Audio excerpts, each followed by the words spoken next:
AT1. The AT1 from Schiller is an ECG that performs a 12-lead ECG analysis in a fast and precise manner. It's a small, compact device with a simple mode of operation that makes it the perfect ECG for any type of setting.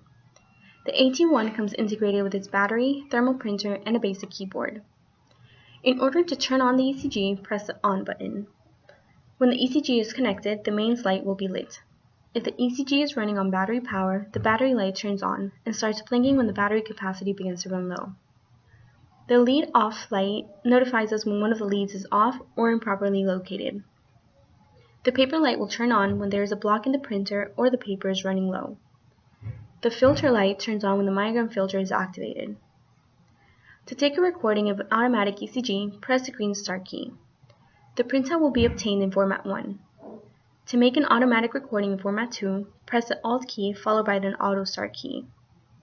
If you wish to obtain an extra printout of the ECG recording in format 1, press the Copy key, and to obtain an extra printout in the second format, press the Alt key followed by the Copy key. To take a manual recording of a real-time ECG, press the Manual Start Printout key. Because only 3 channels can be printed at a time, the lead group that is being printed can be changed by pressing the up or down arrows, and the LED lights will indicate which lead group is selected. The 1 millivolt key can be pressed at any time throughout the recording to mark an output and is used for baseline recentering. The QRS beep will enable or cancel the QRS beeper.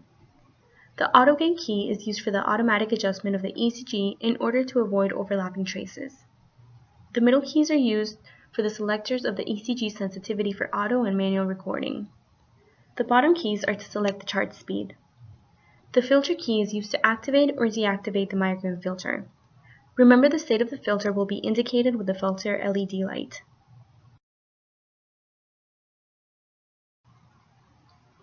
Replacing the recording paper in the internal printer.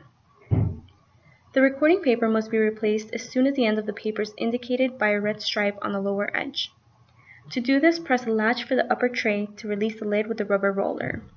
Remove any remaining paper from the tray and place a new paper pack into the paper tray with the printed grid facing upwards.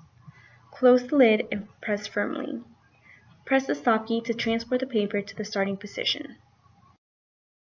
If you have any questions, please send us an email.